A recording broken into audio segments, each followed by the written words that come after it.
there! In today's video, I'll show you how to use the Eye Comfort Shield on your Samsung Galaxy Z Fold 6. Let's get started. As a first step, we would need to go to Settings. For that, swipe up and click on the Settings app.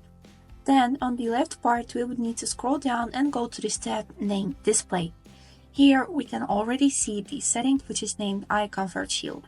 Then enable it by clicking on this slider. But we can also make some changes. If we will click on the name of this function, this menu will appear on your screen. Here you are able to choose between Adaptive and Custom. The Adaptive automatically adjusts your screen colors based on the time of the day. On the Custom, you are able to choose the color temperature that's right for you and set a schedule for when to apply it.